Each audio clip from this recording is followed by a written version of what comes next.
Il y a parfois dans ta pensée des échos qui ne s'arrêtent pas. Des phrases anciennes qui se répètent et finissent par te voler la paix. Tu l'entends même quand la maison dort.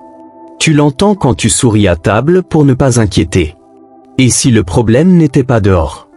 Et si la bataille se jouait dans le lieu le plus discret, là où personne ne voit, là où Dieu regarde en premier? Dieu connaît ce sanctuaire intime où naissent les décisions, les peurs et les élans. Là se forment les chemins invisibles qui te mènent vers la vie ou qui t'enferment dans des boucles. Le Père ne commence pas par polir l'apparence. Il commence par éclairer l'intérieur. Tant que l'esprit est trouble, les routes se confondent. Quand l'esprit est clarifié, même un désert devient un passage. Aujourd'hui, le ciel t'adresse une invitation simple. Viens, je veux clarifier ton esprit. Ce n'est pas un reproche. C'est une main tendue. Ce n'est pas une sentence. C'est une promesse. Dieu ne s'approche pas pour te humilier. Il s'approche pour libérer l'espace où sa paix veut demeurer. La Bible en parle avec précision. Qui pourra monter à la montagne du Seigneur et se tenir dans son lieu saint? Celui qui a les mains innocentes et le cœur pur. Psaume chapitre 24, versets 3 à 4. Cela ne parle pas d'une performance morale extérieure. Cela parle d'un cœur dégagé des attachements qui salissent la vision. Un cœur lavé des compromis qui brouillent la voie de Dieu. La montagne du Seigneur n'est pas d'abord un lieu géographique. C'est le lieu d'une proximité. La pureté du cœur ouvre la vision et la vision dirige le pas. Garde ton cœur plus que toute autre chose, car de lui jaillissent les sources de la vie. Proverbe chapitre 4, verset 23. Si les sources se troublent, tout ce qui en dépend devient trouble.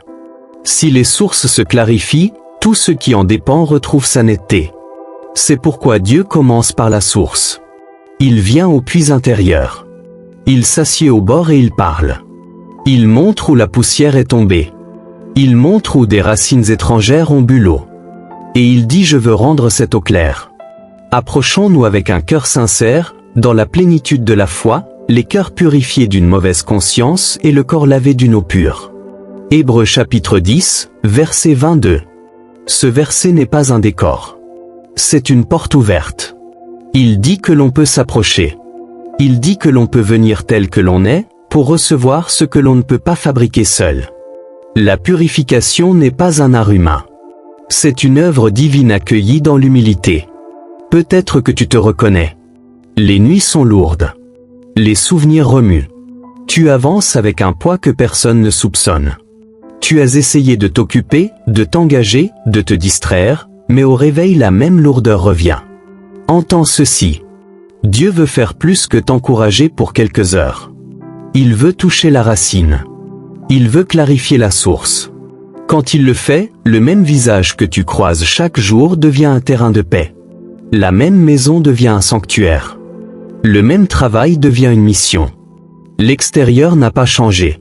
L'esprit, lui, a été éclairé.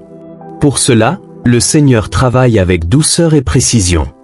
Parfois il commence par une simple prise de conscience. Tu réalises que telle pensée revient trop souvent. Tu réalises que telle blessure mène tes paroles. Cette lumière n'est pas un jugement. C'est un signal. C'est une invitation à déposer. Le Père ne révèle jamais pour humilier. Il révèle pour libérer. Parfois, il met sur ta route un verset qui insiste. Tu l'as lu 1000 fois, mais aujourd'hui ce verset te rejoint en plein centre. Tu comprends que la parole n'est pas un livre parmi d'autres. Elle agit comme une eau. Elle lave ce que l'on croyait collé à jamais. Elle réorganise ce que l'on pensait irrécupérable. Elle replace l'axe de ton être pour que ta marche redevienne droite. Tu le sais quand le brouillard cède et qu'une paix simple s'installe sans raison extérieure. D'autres fois, Dieu souffle comme un feu qui ne détruit pas mais qui consume les déchets intérieurs. Tu sens une jalousie qui tombait sur toi comme une pluie depuis des années. Elle perd sa force. Tu sens un découragement récurrent se dissoudre comme du givre sous le soleil. C'est l'œuvre de son esprit. Il ne vient pas te briser. Il vient briser les chaînes qui te tenaient. Il ne vient pas te rabaisser. Il vient élever ton esprit pour que tu vois selon sa lumière. Ne te dis pas que c'est réservé à quelques personnes plus pieuses. Le ciel n'a pas de favoris. Il répond à ceux qui s'ouvrent. L'unique condition est la disponibilité. Dis au Seigneur que tu es prêt à le laisser entrer là où tu ne laisses entrer personne. Donne-lui le droit de parler. Offre-lui ce que tu caches même à toi-même. Il sait déjà. Il attend seulement ton oui. Si, en écoutant ces mots, tu sens une touche dans ton cœur, fais un premier pas visible. Like cette vidéo, souscrire à la chaîne, et écris en commentaire cette phrase « Je veux que Dieu purifie mon esprit ». Ce simple geste marque un engagement. Ce n'est pas une formule magique. C'est un signe posé devant Dieu et devant toi-même. Et reste jusqu'à la fin. Car une prière de libération intérieure t'attend. Elle scellera ce que le Seigneur commence maintenant. Pourquoi ce premier pas est-il important? Parce que la foi s'incarne. Elle ne reste pas dans l'idée. Elle devient une action, même petite, qui ouvre un chemin. Dieu honore les commencements humbles. Il prend la main qui se tend et il conduit. Tu verras que quand tu t'alignes avec une décision simple, la grâce trouve un passage immense. Je veux maintenant décrire ce que Dieu va faire au fil de cette marche. Il va éclairer. Il va laver. Il va brûler ce qui n'a pas sa place. Il va t'apprendre à reconnaître la voix qui ment et la voix qui libère. Il va t'apprendre à nommer tes pensées avant qu'elles ne construisent des forteresses. Il va te montrer comment la paix ne dépend pas du silence autour, mais de la présence au-dedans. Il va te conduire vers une liberté qui tient, même quand la météo de la vie se gâte. Tu peux te demander si cela prendra du temps. La réponse est sobre. Dieu agit à son rythme et son rythme est parfait. Parfois les choses basculent en un jour. Parfois elles se transforment comme une aube qui gagne peu à peu. L'essentiel est de ne pas s'arrêter. L'essentiel est de rester entre ses mains. L'œuvre se fait en profondeur. Elle met des racines nouvelles. Elle donne des fruits qui durent. Il y a des images qui aident. Pense à une vitre couverte de poussière.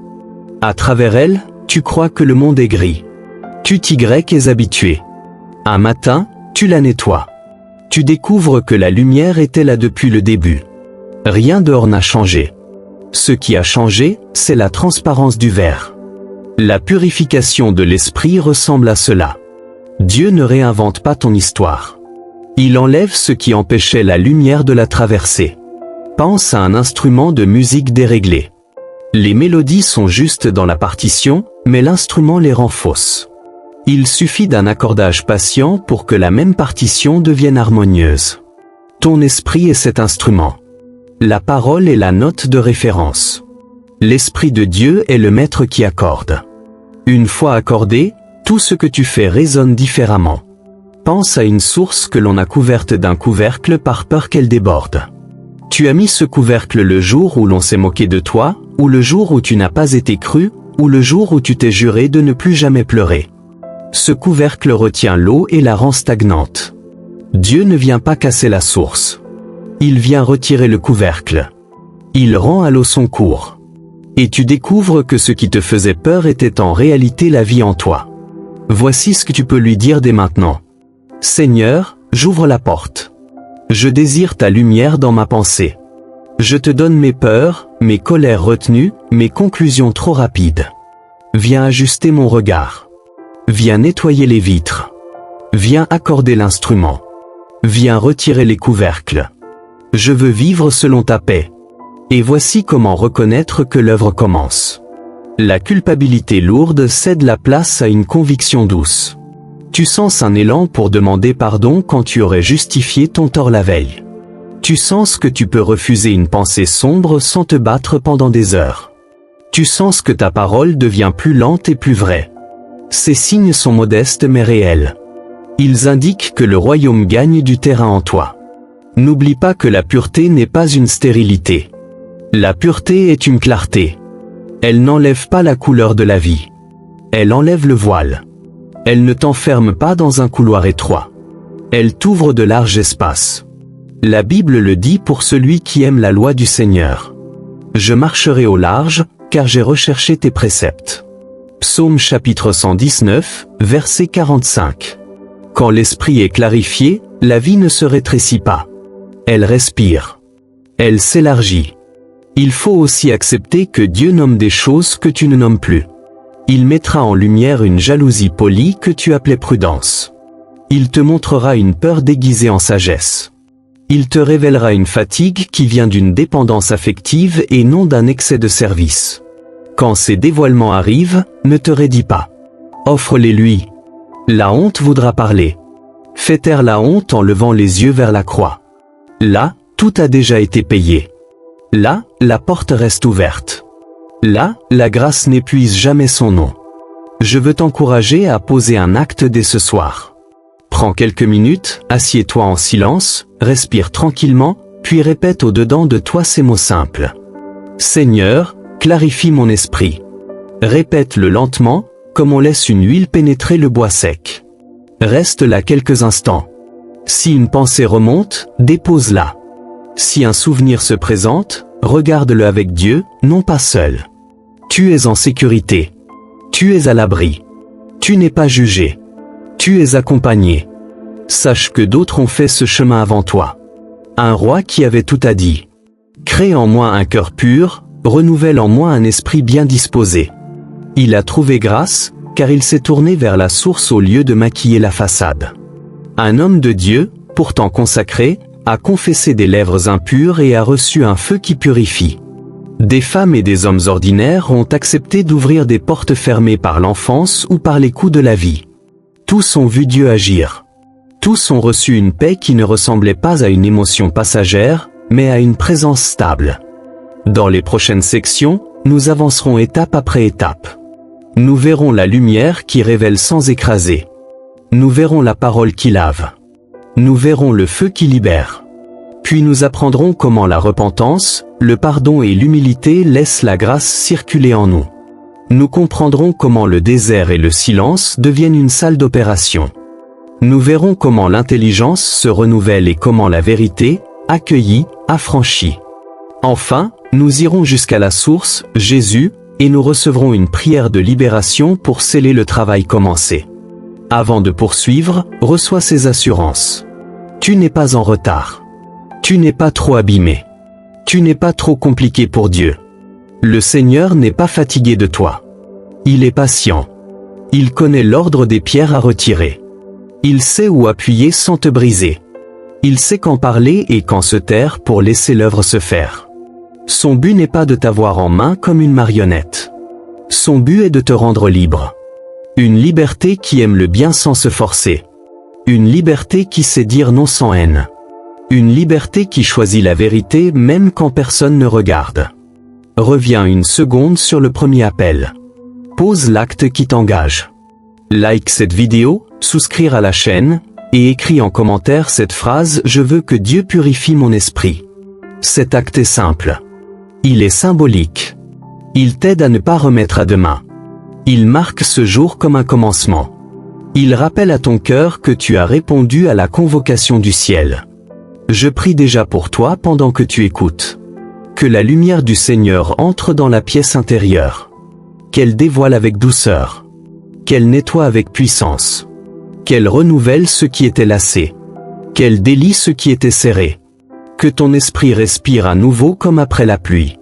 Que la peur perde son autorité. Que la confusion se dissipe. Que la paix devienne ta nouvelle base. Nous allons continuer. Nous allons goûter à la manière dont Dieu utilise la lumière, la parole et le feu pour commencer son œuvre. Reste présent. Continue de dire oui. Et tu verras, pas à pas, la clarté gagner. Le chemin se dessinera devant toi et tu comprendras que le royaume avance dans ton esprit comme l'aube dans le ciel, fidèle et irrésistible. Au lever du jour, la chambre semble immobile. Pourtant, un simple rayon qui traverse le rideau suffit à rendre visibles les particules de poussière qui dansent dans l'air. Elles étaient là bien avant l'aube, mais tes yeux ne les voyaient pas. La lumière ne crée pas la poussière. Elle la révèle pour que tu puisses faire le ménage. Voilà comment Dieu commence. Il allume. Dans Genèse chapitre 1, verset 3, Dieu parle et la lumière surgit. Avant de façonner les paysages, il vient dissiper l'opacité. C'est sa manière d'aimer. Il ne te laisse pas dans le flou intérieur. Il t'offre une clarté qui te permet de distinguer ce qui te pèse, ce qui t'appartient et ce qui vient d'ailleurs. Quand Dieu éclaire, il ne humilie pas. Il pointe sans blesser. La lumière du Seigneur n'est pas un projecteur dur qui t'expose à la honte. Elle ressemble à un matin de printemps sur une table en bois que l'on aime. Tu te penches et tu vois des taches qui passaient inaperçues en pleine nuit. Tu comprends où il faut passer le chiffon et où il faut laisser tel quel. La lumière de Dieu te permet d'appeler les choses par leur nom. Elle t'apprend à reconnaître la pensée qui vient de sa paix et la pensée qui vient de la peur. Elle t'aide à repérer le moment où tu glisses de la prudence à la méfiance, du discernement au soupçon, de la compassion à la culpabilité. Dans la journée, la lumière se manifeste par de petites alertes. Tu t'apprêtes à répondre d'un ton sec et une conscience douce te prévient. Tu t'installes pour scroller sans fin et une impression te souffle que ton âme a faim d'autre chose. Tu engages une conversation pour chercher une approbation et tu entends au-dedans que tu es déjà aimé. Ces signaux ne sont pas des reproches. Ce sont des phares. Ils t'aident à revenir au centre. Ils t'invitent à déposer avant que la poussière ne forme une croûte. Cette lumière peut aussi venir d'un frère ou d'une sœur qui te dit avec amour ce que tu ne veux plus voir. Elle peut venir d'un enfant qui pose une question simple et te ramène à l'essentiel. Elle peut même venir d'une contrariété qui te fait réaliser que ton humeur dépend trop des circonstances.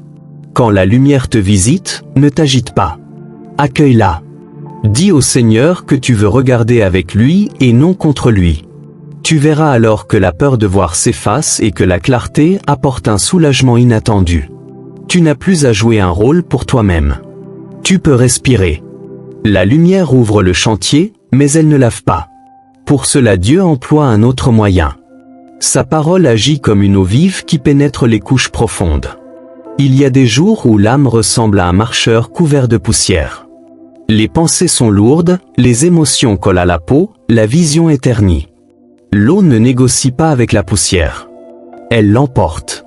Éphésiens chapitre 5, verset 26 affirme que Dieu purifie par la parole. Tite chapitre 3, verset 5 rappelle qu'il nous sauve par le bain de la régénération et le renouveau de l'esprit. La parole n'est pas un manuel de plus. Elle est une eau qui entre, traverse, délace et emporte. Imagine. Tu lis un passage et un mot reste. Tu n'essaies pas de mémoriser à tout prix. Tu laisses ce mot couler en toi tout au long de la journée. Tu le répètes en marchant jusqu'à l'arrêt de bus. Tu le déposes au milieu d'une tâche répétitive. Tu le laisses se mêler à ta respiration.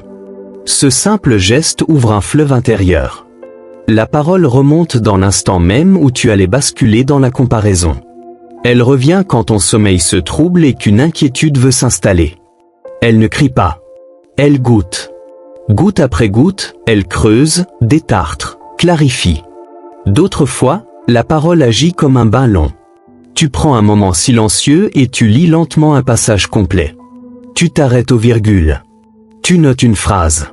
Tu fermes le livre et tu gardes la phrase dans le cœur. Il ne s'agit pas de performance. Il s'agit de lavage.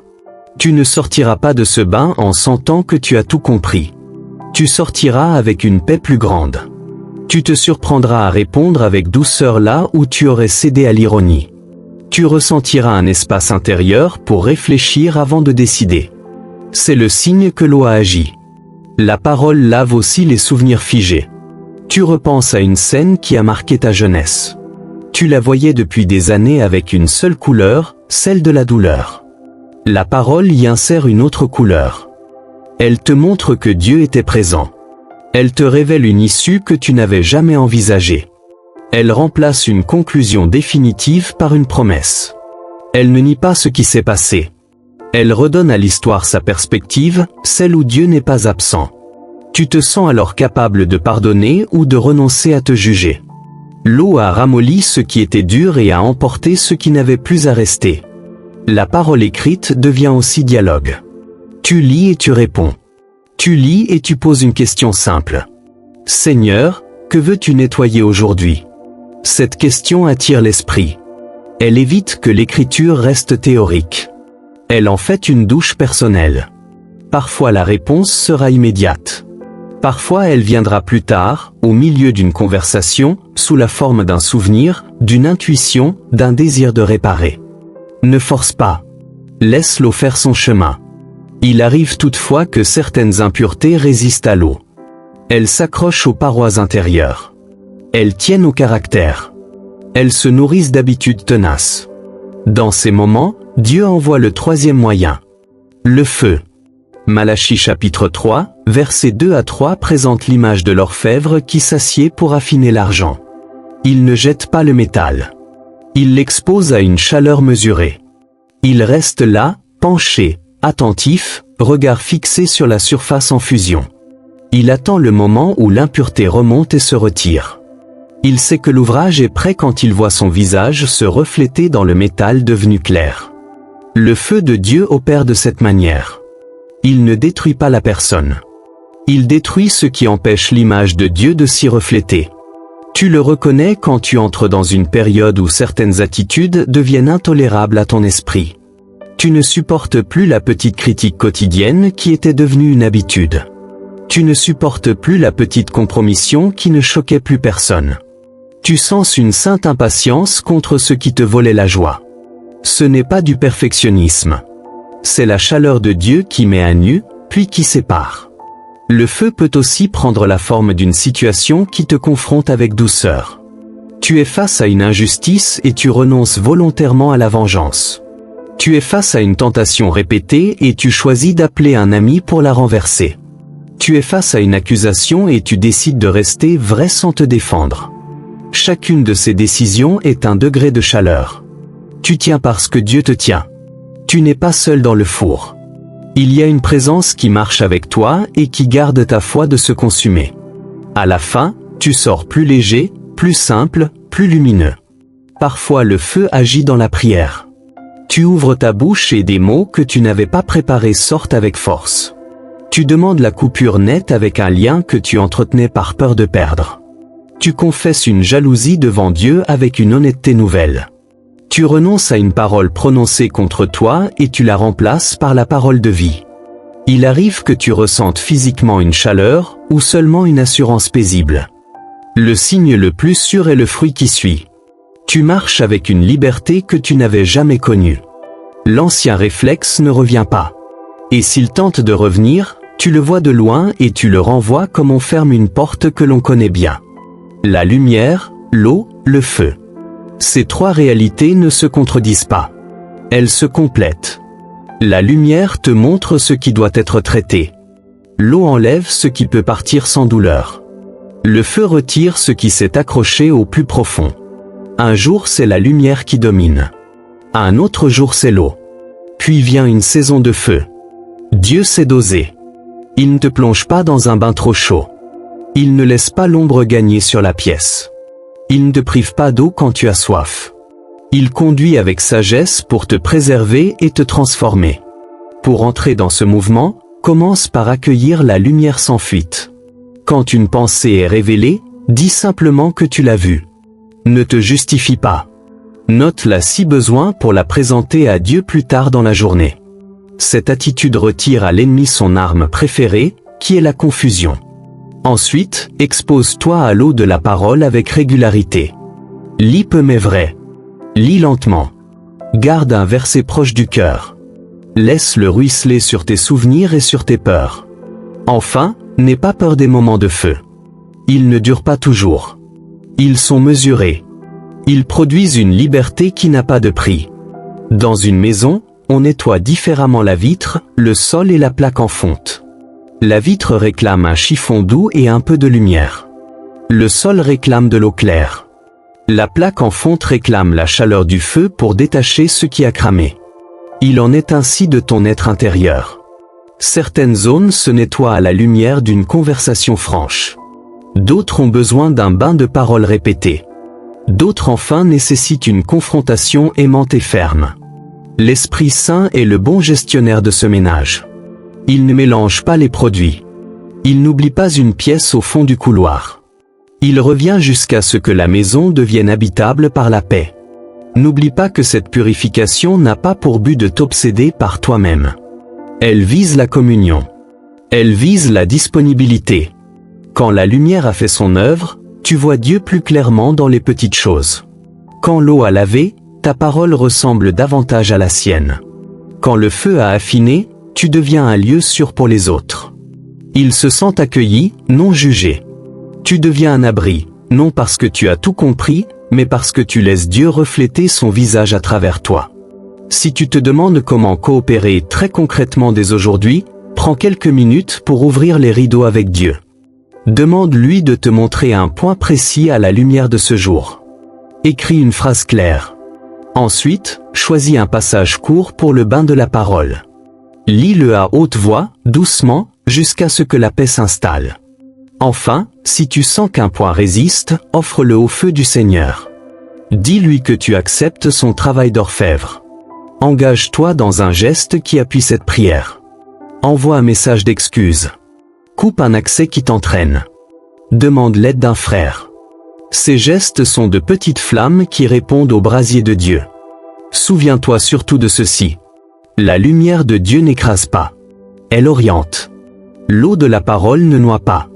Elle soulève. Le feu de l'esprit ne détruit pas. Il révèle l'or. Tu n'es pas un chantier sans fin. Tu es une maison que Dieu habite et qu'il embellit. Plus la lumière circule, plus les pièces respirent. Plus l'eau passe, plus la vie circule. Plus le feu affine, plus la beauté apparaît. Au prochain chapitre, nous ouvrirons les portes intérieures qui permettent à cette œuvre de rester ouverte. La repentance simple comme on ouvre une fenêtre. Le pardon qui débloque la circulation. L'humilité qui attire la grâce. Nous verrons comment la conviction de l'esprit ne condamne pas, mais conduit. Et tu sauras reconnaître ces mouvements dans ta journée pour avancer sans culpabilité et sans lourdeur. Quand la lumière s'allume, tu vois la poussière sur la table. Quand l'eau coule, elle ramollit la crasse. Quand le feu chauffe, il déloge ce qui résiste. Reste une question essentielle. Vas-tu ouvrir la porte pour que cette œuvre entre vraiment? Beaucoup s'arrêtent au seuil. Ils voient, ils sentent, ils comprennent, mais la porte intérieure demeure tirée. Le Seigneur n'enfonce pas cette porte. Il attend qu'elle s'ouvre. Il t'invite à la tourner avec lui. Cette poignée porte un nom simple. Repentance. Une seconde porte s'appelle pardon. Une troisième porte s'appelle humilité. 3 ouvertures qui laissent la grâce circuler comme un fleuve dans une maison trop longtemps fermée. La repentance n'est pas une humiliation. Elle est un retournement. Elle prend appui sur la clarté et elle change de direction. Actes chapitre 3, verset 10-9 dit de se repentir et de se convertir afin que des temps de rafraîchissement viennent de la part du Seigneur. Ce mot rafraîchissement décrit ce qui arrive quand on entrouvre enfin une fenêtre après une longue chaleur étouffante. L'air nouveau entre et la pièce respire. La repentance ressemble à ce geste. Elle n'est pas un système de points gagnés. Elle est une ouverture à l'ère de Dieu. Il y a une manière simple de la vivre. Tu nommes devant Dieu ce que la lumière t'a montré. Tu cesses d'accuser les circonstances. Tu cesses de te blanchir. Tu dis que cela vient de toi et que tu ne veux plus marcher ainsi. Puis tu tournes ton pas. Tu fais un geste qui prouve à ton âme que tu as changé de direction. Tu envoies un message d'excuse. Tu rends ce qui ne t'appartenait pas. Tu interromps la spirale d'un réseau. Tu coupes l'accès qui alimentait la chute. Ce geste ne te sauve pas. Il atteste la sincérité de ton oui. La repentance est souvent plus simple qu'on ne le croit. Tu pensais devoir produire des torrents de larmes pour être entendu. Pourtant, la Bible montre un Dieu qui écoute la vérité au fond du cœur. Le roi qui avait chuté l'a compris. Il a demandé un cœur renouvelé et un esprit bien disposé. Il n'a pas défendu son image. Il a laissé tomber l'armure. Il a reconnu le mal et il a tendu la main. Cette sincérité a ouvert un chemin de restauration. Ce qui compte n'est pas le spectacle. Ce qui compte est la vérité offerte à la lumière. Il arrive que tu te demandes si Dieu t'a vraiment pardonné. Tu repasses le disque et tu t'enfonces. Souviens-toi de cette parole. Approchons-nous avec un cœur sincère, les cœurs purifiés d'une mauvaise conscience et le corps lavé d'une eau pure. Hébreux chapitre 10, verset 22. Le Seigneur n'invite pas pour humilier ceux qui viennent. Il appelle pour purifier. La repentance te place sous sa main et non sous tes propres efforts. Elle t'ajuste à la vérité et la vérité refait circuler la vie. La seconde porte s'appelle pardon. Beaucoup essaient de vivre avec un esprit clair tout en gardant des dettes envers les autres. Cela ne fonctionne pas. Une offense gardée devient une digue qui bloque la paix. Tu t'imagines protégé, tu te crois lucide, mais tu es devenu un pays fermé. Colossiens chapitre 3, verset 13 exhorte à supporter et à pardonner si l'on a un sujet de plainte contre quelqu'un, comme le Seigneur nous a pardonné. Marc chapitre 11, verset 25 ajoute que, quand nous prions, si nous avons quelque chose contre quelqu'un, nous devons pardonner afin que le Père pardonne aussi. Le pardon n'est pas une récompense offerte aux méritants. Il est une décision de souveraineté intérieure. Il dit que tu refuses de laisser la faute de l'autre s'installer dans ton cœur comme un locataire. Pardonner ne signifie pas nier le mal. Pardonner ne signifie pas se remettre en danger.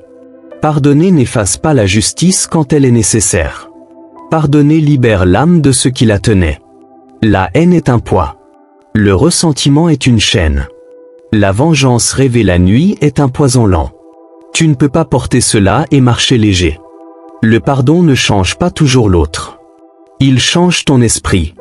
Il rouvre les fenêtres pour que l'air de Dieu circule. Il démonte les verrous que la peur a posés. Il y a un moment juste pour pardonner. Souvent, il arrive quand tu te fatigues de ruminer. Tu te surprends à répéter la scène comme un spectacle usé. Tu sens que la colère ne produit plus de force mais une lassitude. C'est le signe que tu peux déposer. Parfois le pardon est un acte silencieux entre toi et Dieu. Parfois il est accompagné d'une parole adressée à la personne si cela est possible et sage. Dans tous les cas, il s'agit d'un acte spirituel. Tu rends à Dieu la justice. Tu renonces à être ton propre juge. Tu confies l'affaire au Seigneur qui voit et qui saura faire ce qui est droit. Un jour, une femme m'a décrit le moment où elle a pardonné à son père. Elle ne pouvait pas renier ce qui s'était passé. Elle ne le minimisait pas. Elle a dit au Seigneur qu'elle refusait de vivre encore sous cette ombre. Elle a choisi de libérer sa propre âme. Ce fut discret. Aucun feu d'artifice. Mais, dans les semaines suivantes, sa parole a gagné une douceur nouvelle et son corps a perdu une tension ancienne. C'est souvent ainsi. Le pardon est une clé silencieuse. Tu la tournes et des portes s'ouvrent dans les couloirs de l'âme. Tu te demandes peut-être comment pardonner quand l'autre ne veut pas reconnaître sa faute. Le pardon n'attend pas la reconnaissance pour commencer. Il s'appuie sur la reconnaissance de l'amour de Dieu pour toi. Tu décides de ne pas laisser cette faute définir ta pensée. Tu refuses d'élever un mur entre Dieu et toi. Tu renonces à laisser cette offense dicter tes choix. Tu confies l'autre au Seigneur. Cette décision ne nie pas la douleur. Elle la place dans une histoire plus grande. La troisième porte s'appelle humilité. Elle n'a rien d'écrasant. Elle relève. Elle rend souple. Elle attire la grâce comme une terre assoiffée attire la pluie. 1 Pierre chapitre 5, versets 5 à 6 demande de revêtir l'humilité car Dieu résiste aux orgueilleux mais fait grâce aux humbles, et d'être abaissé sous la puissante main de Dieu afin qu'il élève au temps convenable. L'orgueil n'est pas seulement une vantardise voyante. L'orgueil peut être une crispation subtile. Il peut être ce refus de demander de l'aide. Il peut être cette volonté de tout contrôler par peur d'être blessé. Il peut être cette exigence d'avoir toujours raison pour ne pas se sentir nu. L'humilité s'apprend en regardant Jésus. Il n'a pas joué un rôle. Il a lavé des pieds. Il a accepté de dépendre du Père. Il a choisi de ne pas répondre à l'insulte par l'insulte. Il a choisi le service au lieu de la posture. L'humilité n'est pas une posture triste. Elle est une force sereine. Elle accepte la vérité sur soi sans se détester et sans se glorifier. Elle te permet d'entendre une correction sans perdre ta valeur. Elle t'ouvre à la grâce qui fait ce que tu ne peux pas faire. Dans la vie quotidienne, l'humilité ressemble à des gestes très simples. Tu reconnais que tu t'es trompé sans te battre. Tu écoutes jusqu'au bout avant de répondre. Tu acceptes qu'un autre fasse mieux que toi et tu t'en réjouis. Tu fais passer quelqu'un avant toi quand l'esprit te le demande. Ces gestes minuscules creusent un sillon où la grâce s'engouffre. Tu le verras vite. La paix grandit là où l'humilité a trouvé sa place. La peur de perdre s'affaiblit là où la confiance en Dieu augmente. À ce stade, une confusion peut se glisser. Tu entends parler de repentance, tu entends parler de pardon, tu entends parler d'humilité, et tu crains de retomber dans une culpabilité sans fin. Il faut ici une boussole. Romains chapitre 8, verset 1 affirme qu'il n'y a maintenant aucune condamnation pour ceux qui sont en Jésus-Christ. Jean chapitre 3, verset 10 7 rappelle que Dieu n'a pas envoyé son Fils pour condamner le monde, mais pour que le monde soit sauvé par lui. La conviction du Saint-Esprit est lumineuse et précise. Elle montre une racine pour que tu sois libéré. La condamnation est vague et écrasante. Elle te dit que tu es nul sans issue. Quand tu sens une lourdeur sans espérance, refuse-la. Quand tu sens une clarté avec un pas concret à poser, accueille-la. Le Seigneur ne casse pas la voie des petits. Il la guérit. Comment savoir si tu entres réellement par ces 3 portes? Cherche les signes d'une circulation retrouvée. Tu t'excuses plus vite. Tu te fais moins justice. Tu oublies plus facilement une offense mineure. Tu ris plus simplement. Tu pries avec plus de confiance. Tu dors avec une respiration moins courte. Tu supportes de ne pas être d'accord sans devenir froid. Ce sont des fruits de l'esprit qui gagnent du terrain. Ils ne crient pas. Ils poussent comme un jardin sous la pluie. Il est important de comprendre que ces 3 portes se tiennent la main. Tu peux te repentir sans te pardonner à toi-même et rester ligoté. Tu peux pardonner sans marcher dans l'humilité et retomber dans la colère à la première contrariété. Tu peux chercher l'humilité sans t'approcher par la repentance et tu transformeras l'humilité en performance. Ensemble, elles forment un passage où la grâce circule librement. La repentance t'ouvre à la vérité. Le pardon libère la circulation. L'humilité garde la maison disponible à la visite de Dieu. Un exemple concret peut t'aider. Un père rentre chez lui énervé après une journée lourde. Il parle sèchement à son enfant. La lumière l'alerte. Il se retire quelques minutes. Il reconnaît sa dureté devant Dieu. Il se repent et revient vers l'enfant pour demander pardon. Il pardonne intérieurement à son patron le mot blessant du matin. Il choisit l'humilité et accepte que sa journée ne lui donne pas le droit d'être injuste. La paix revient dans la maison. Ce n'est pas magique. C'est le royaume qui exerce sa souveraineté dans une scène ordinaire. Tu peux faire de ces portes un réflexe quotidien. Quand une pensée t'emporte, commence par t'arrêter et dis que tu veux te tourner vers Dieu. Repens-toi sans te frapper. Pardonne dès que tu sens la morsure d'une offense. Choisis l'humilité quand tu sens la crispation monter. Au début, cela te coûtera. Puis, tu découvriras que cela devient ta manière naturelle de vivre. Tu n'agis plus pour gagner la faveur. Tu agis parce que tu vis dans la faveur. Certains objecteront que tout cela est trop beau pour la vraie vie. Ils diront que la repentance est un idéal, que le pardon est une faiblesse, que l'humilité mène à se faire écraser. La croix répond autrement. La repentance ouvre à la joie du Père. Le pardon brise le cycle de la violence et rend possible une autre histoire. L'humilité élève au temps de Dieu. L'orgueil mène à la solitude. La rancœur mène à l'amertume. La dureté mène à la casse. Le royaume conduit à la vie. Il y a des blessures profondes qui demandent un accompagnement et du temps. Ne te condamne pas si la marche te paraît longue. Présente au Seigneur ce que tu peux aujourd'hui. Dis-lui que tu veux avancer d'un pas. Demande-lui un cœur courageux. Cherche un frère ou une sœur fiable pour prier à tes côtés. L'important est d'ouvrir la porte, même un peu. La poignée tournera plus facilement demain. Avant de conclure cette étape, reçois cette paix. Tu n'es pas défini par tes chutes d'hier. Tu n'es pas condamné à répéter les mêmes colères. Tu n'es pas enfermé dans les paroles que l'on a posées sur toi. En Christ, une route s'ouvre. En Christ, une grâce coule. En Christ, une joie revient. La repentance n'est pas un deuil de soi. Elle est une naissance. Le pardon n'est pas une capitulation. Il est une délivrance. L'humilité n'est pas un effacement. Elle est une force qui grandit. L'Esprit Saint te tiendra la main si tu lui donnes la tienne. Nous poursuivrons ensuite avec les saisons où Dieu travaille dans l'ombre. Le désert qui révèle, le silence qui opère, l'attente qui affine. Tu comprendras que ces périodes ne sont pas un abandon mais un soin profond. Ce sera la suite logique de ces portes ouvertes. Elles t'aideront à tenir quand tu ne sens plus rien, à croire quand tu ne vois pas encore, et à sortir plus clair que tu n'es entré. Il existe des lieux où la vie paraît suspendue et où pourtant l'essentiel se décide. Le désert n'a pas d'enseigne lumineuse. Il n'offre ni divertissement ni bruit de foule. Le désert enlève ce qui distrait pour que l'on entende de nouveau. Osée chapitre 2, verset 14 raconte que Dieu conduit au désert pour parler au cœur. Cette parole n'est pas un châtiment. C'est une invitation à une proximité que l'abondance de son empêchait. Dans la vallée sans écho, chaque pas devient prière et chaque souffle devient écoute. Tu reconnais que le désert commence quand les appuis que tu connaissais perdent leur saveur. Les conversations ne comblent plus. Les projets ne suffisent plus. Les réponses rapides te laissent vide. Tu regardes le ciel et tu n'entends rien. Tu pourrais conclure à l'absence. En réalité, Dieu est là, plus proche que l'air que tu respires. Il t'apprend à vivre de lui et non de l'effet de sa présence sur tes émotions.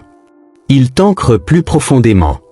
1 Pierre chapitre 1, verset 6 à 7 explique que l'épreuve éprouve la foi comme le feu éprouve l'or, afin que la louange soit plus pure. Le désert sert ce but. Il révèle ce en quoi tu espérais sans le savoir. Tu croyais espérer en Dieu alors que tu espérais dans ta maîtrise du calendrier. Tu croyais reposer en Dieu alors que tu te rassurais par des signes visibles. Le désert retire ses échafaudages avec douceur pour que la maison tienne sur un seul fondement. Le désert n'est pas une punition réservée aux fautifs. Il est un passage pour ceux que Dieu veut mûrir. Il peut durer un mois ou un an. Il peut concerner un domaine précis ou l'ensemble de tes repères. Il te dépouille des choses secondaires pour que tu redécouvres l'essentiel. Tu apprends à bénir un verre d'eau, à reconnaître un sourire comme une visite de Dieu, à recevoir un verset comme un pain chaud. Tu apprends la gratitude à un niveau que la facilité n'avait jamais enseigné. Dans ces jours, l'ennemi tente deux mensonges. Le premier dit que Dieu t'a oublié. Le second dit que tu t'es trompé de route. Résiste avec douceur. Le Dieu qui t'a appelé est fidèle. S'il t'a conduit, il sait te garder. Psaume chapitre 62, verset 2 enseigne à laisser son âme se taire devant Dieu. Ce silence n'est pas un vide. Il est un repos. C'est un siège réservé à la présence. Tu y apprends que la consolation la plus sûre ne vient pas d'un événement mais d'une personne. Le silence de Dieu n'est pas indifférence. C'est la salle d'opération où l'on entend seulement le souffle du chirurgien et le battement du cœur. Là, l'esprit retire des échardes anciennes. Il coupe des cordes invisibles qui attachaient tes décisions au regard des autres. Il cautérise des plaies qui suppuraient depuis l'enfance. Il ajuste des os mal ressoudés après une chute. Tu ne vois pas tout. Tu sens seulement que tu es tenu. Tu sors de ce bloc avec une force calme que tu ne peux pas expliquer. Lamentation chapitre 3, verset 26 dit qu'il est bon d'attendre en silence le salut du Seigneur. Les mots sont pesés. Il est bon. Ce n'est pas pénible au sens spirituel. C'est bon comme un repos nécessaire, comme une nuit qui fait du bien après un jour trop long. Attendre. Ce n'est pas abandonner. C'est rester en position d'espérance. En silence. Ce n'est pas s'endurcir. C'est laisser Dieu parler d'abord. Le salut du Seigneur. Ce n'est pas la solution que tu fabriques. C'est l'intervention qu'il a préparée. Dans cette salle d'opération, évite le bruit volontaire. Tu n'as pas besoin d'expliquer à Dieu comment t'aider. Tu n'as pas besoin de lui proposer un plan détaillé. Assieds-toi. Dis-lui que tu es là. Ouvre la main intérieure. Laisse-le faire. Si une pensée remonte, montre-la lui sans t'agiter. Si un souvenir perce, regarde-le avec lui. Ne scrute pas la cicatrice chaque heure. Reviens simplement, jour après jour, au rendez-vous du silence. Vient ensuite l'attente. L'attente travaille comme une forge. Elle n'est pas un couloir vide. Elle façonne. Jacques chapitre 1, versets 2 à 4 encourage à se réjouir lorsque diverses épreuves surviennent, sachant qu'elles produisent la patience et que la patience mène à la maturité. La joie mentionnée ici n'est pas une euphorie. Elle est une orientation du cœur. Tu choisis de croire que Dieu ne gaspille pas tes saisons. Tu choisis de croire que chaque jour d'attente dépose en toi une densité que tu n'aurais pas gagnée autrement. Isaïe chapitre 30, verset 15 rappelle que le salut est dans le retour et la tranquillité, que la force est dans le calme et la confiance. Tu voudrais courir pour sortir du désert. Tu voudrais parler pour combler le silence. Tu voudrais arracher l'avenir pour finir l'attente. Le Seigneur t'invite à un autre mouvement. Ralentis. Respire. Ancre-toi. Confie. Dans ce ralentissement, des choses se réalignent. Ton regard se dégage des illusions. Tes choix se simplifient. Ta force cesse d'être nerveuse pour devenir sereine. Habacuc chapitre 2, verset 3 te donne une boussole quand la promesse paraît en retard. La vision arrive au temps fixé. Elle ne ment pas. Si elle tarde, attends-la, car elle s'accomplira sûrement. Ces paroles ne t'offrent pas un calendrier daté. Elles te donnent une posture. Tu ranges l'impatience comme on range un outil dangereux. Tu t'installes dans la confiance. Tu fais ce qui est devant toi avec fidélité. Tu refuses la précipitation qui casse. Tu refuses la paresse qui endort. Tu apprends l'art des petits pas constants. Comment vivre concrètement ces trois réalités sans t'assécher? Commence par honorer le désert au lieu de le maudire. N'attends pas que tout redevienne facile pour remercier. Remercie pour la clarté qui vient. Remercie pour les petites fidélités que tu découvres. Remercie pour la présence qui ne lâche pas. Continue en gardant un rendez-vous de silence. Choisis un moment et un lieu. Écarte ton téléphone. Assieds-toi. Parle peu. Respire beaucoup. Ouvre une page blanche devant Dieu. Laisse son regard te façonner. Enfin, cultive l'attente active. Fais ce que ta main trouve à faire. Prépare-te comme si la porte allait s'ouvrir n'importe quel jour. Range la maison. Apprends la compétence nécessaire. Renouvelle la relation que tu avais négligée. L'attente te trouve au travail de la foi. Il est utile de reconnaître les fruits spécifiques de ces saisons. Le désert te donne un goût pour la vérité. Tu ne te grises plus aux apparences. Tu cherches ce qui demeure. Le silence te donne une oreille intérieure. Tu reconnais plus vite l'inspiration de Dieu et tu distingues mieux les bruits de ton âme. L'attente te donne l'épaisseur. Tu ne te brises plus au premier vent. Tu gardes la direction quand les panneaux sont arrachés. Ces fruits ne s'achètent pas. Ils poussent dans ces climats précis. Et quand la pluie revient, ils ne se fanent pas. Peut-être te dis-tu que tu n'en peux plus. Ta prière te semble sèche. Tes chants te paraissent creux. Tes amis ne comprennent pas. Reçois cette consolation. Jésus a connu sa nuit et son désert. Il a appris l'obéissance dans ce qu'il a souffert. Il s'est appuyé sur la parole quand aucune voix ne venait du ciel. Il a attendu le temps du Père. Il a traversé et il t'emmène avec lui. Tu n'es pas un cas à part. Tu es un disciple en marche. La consolation de Dieu n'est pas un sucre ajouté. Elle est une présence stable qui tient sous la pluie.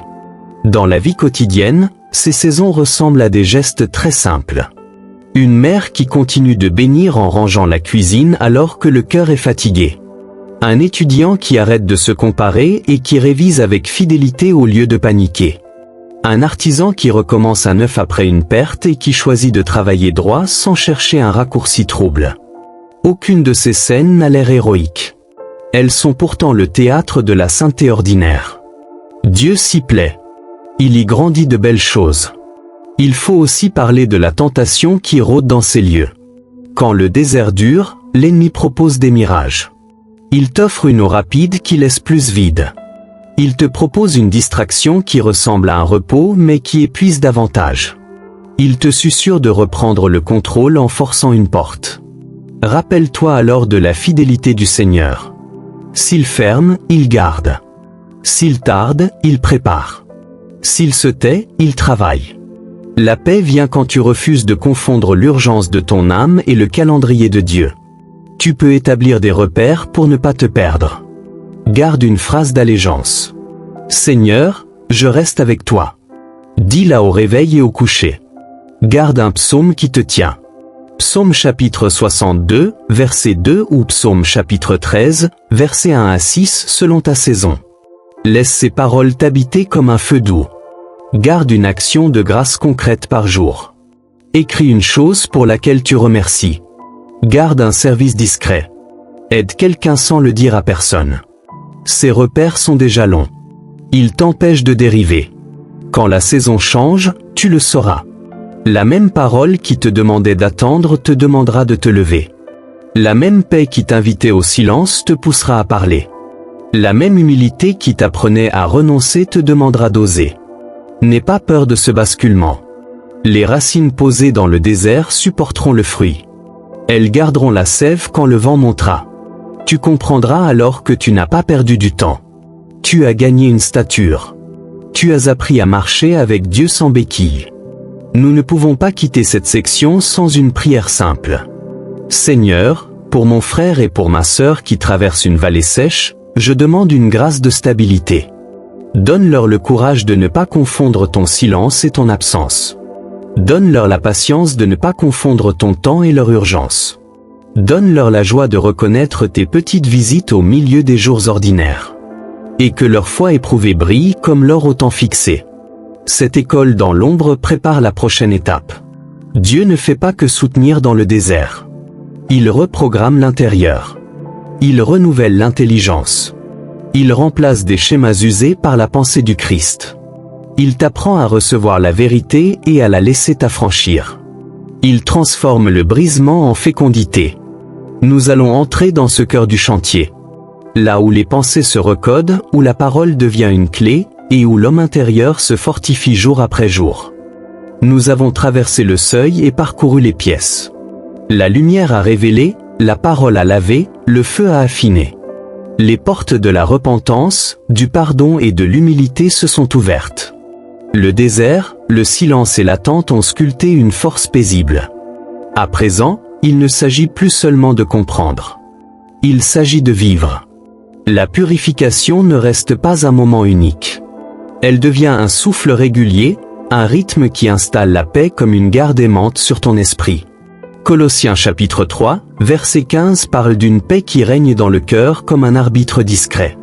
Philippiens chapitre 4, verset 7 évoque une paix qui dépasse l'intelligence et qui garde les pensées en Jésus-Christ. Ces paroles ne décrivent pas un idéal lointain. Elles témoignent d'une vie possible quand l'esprit s'aligne jour après jour. Commence chaque matin comme on ouvre un volet sur la ville encore calme.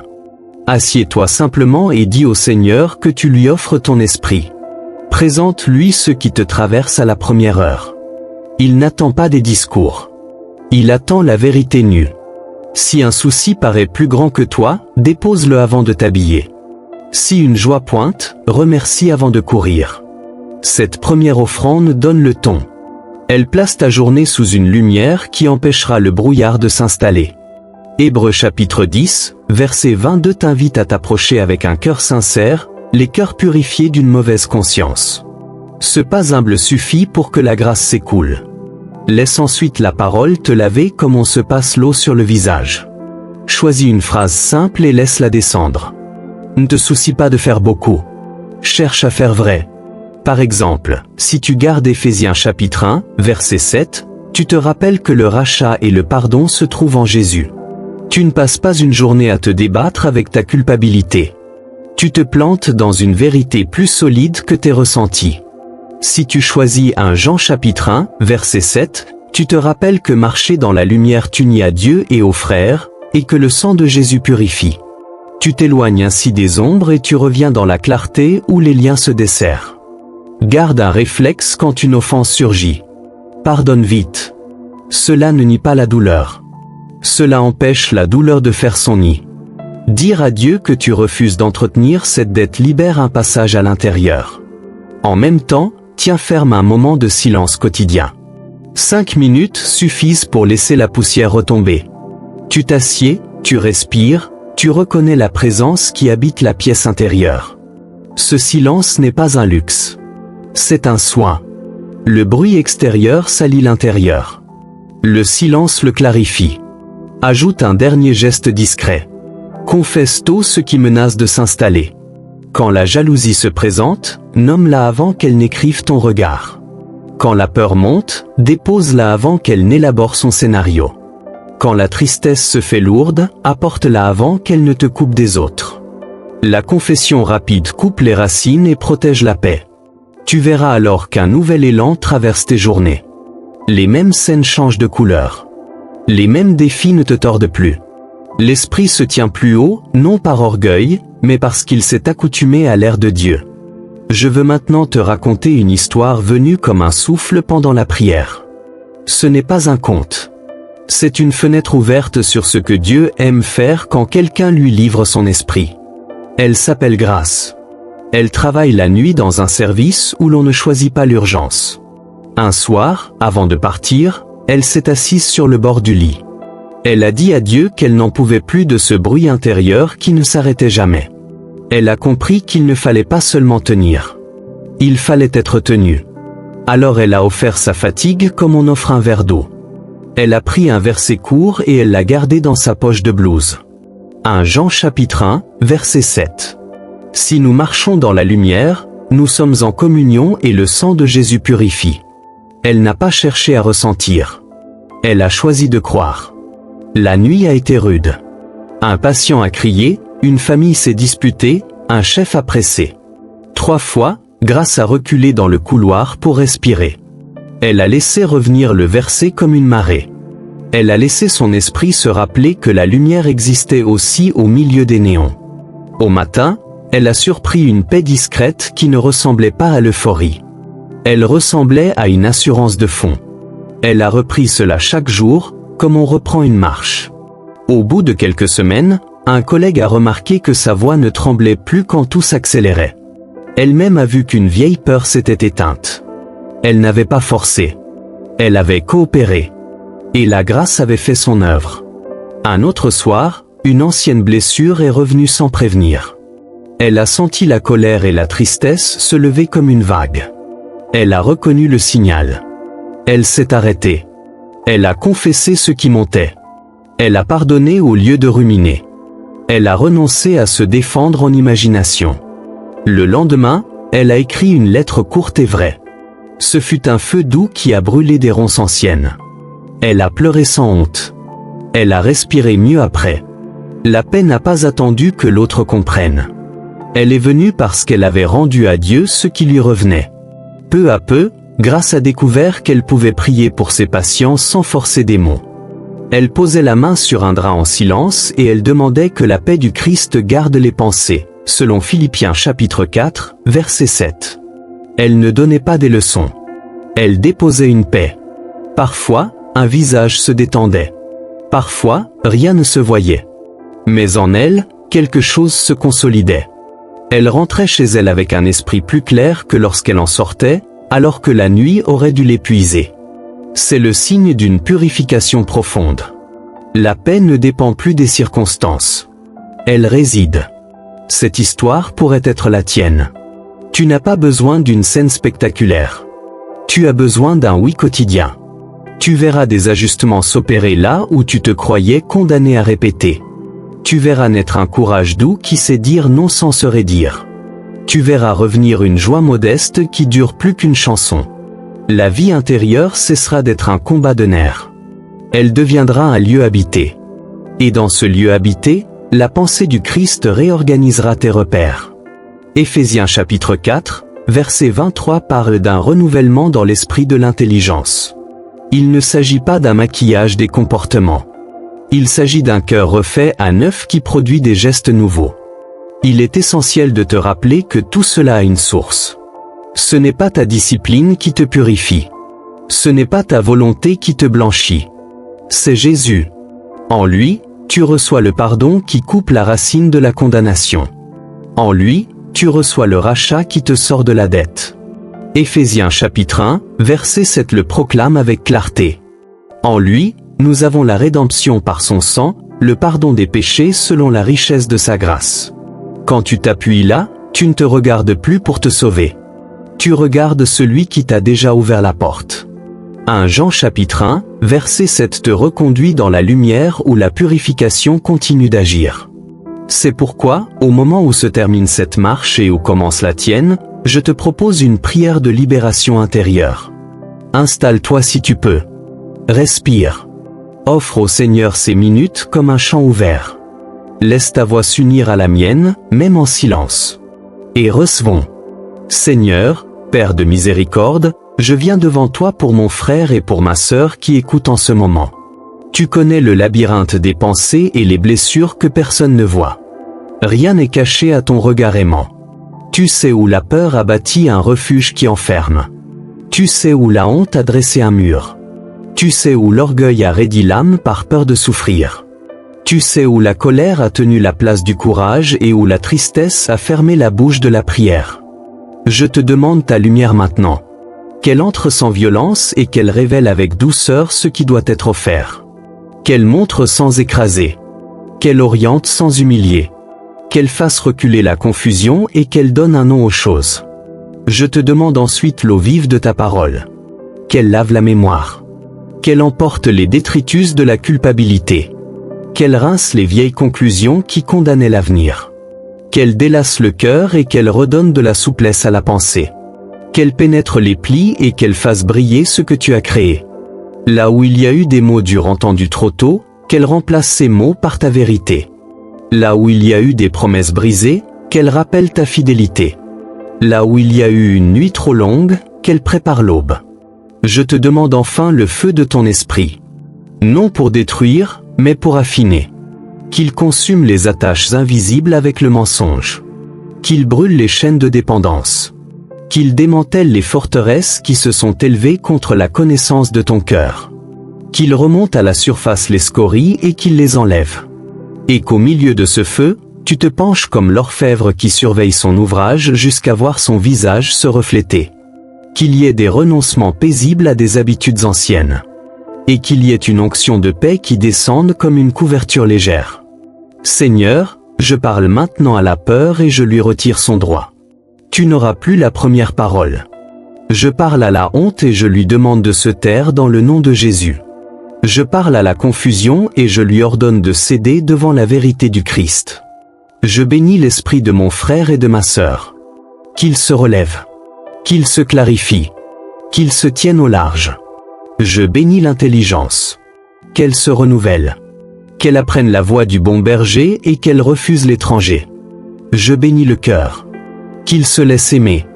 Qu'il ose pardonner. Qu'il retrouve la simplicité de l'enfance devant le Père. Je bénis le corps. Qu'il se détende sous la paix. Qu'il respire. Qu'il dorme. Qu'il se réveille dans la lumière. Père, je te remets ces vies. Tu es fidèle pour achever ce que tu commences. Tu ne casses pas le roseau froissé. Tu n'éteins pas la mèche qui fume encore. Tu relèves et tu affermis. Donne une confirmation simple dans les prochains jours. Un signe doux. Une parole qui tombe au bon moment. Une paix qui reste alors que tout bouge. Une réconciliation commencée. Et que cette œuvre se consolide. Non par la force, non par la puissance, mais par ton esprit.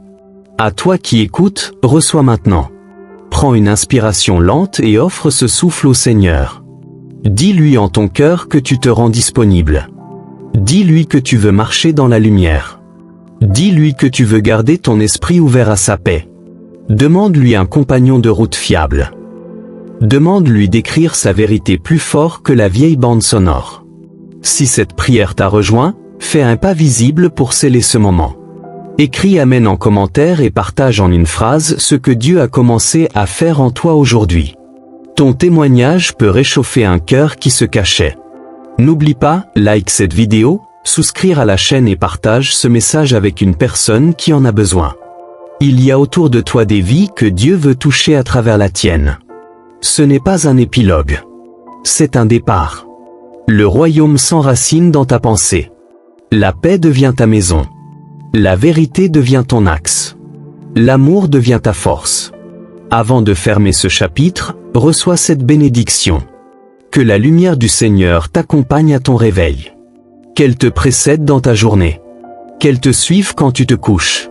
Que la parole te lave sans cesse. Qu'elle te relève quand tu faiblis. Qu'elle te réjouisse quand tu marches droit. Que le feu de l'esprit veille sur l'or que Dieu forme en toi.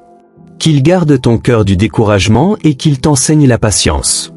Et que la paix du Christ, plus forte que la logique des circonstances, t'entoure comme une muraille douce qui laisse entrer l'amour et refuse les intrusions du mensonge. Souviens-toi, tu n'es pas seul. Tu es porté. Tu es conduit. Tu es aimé.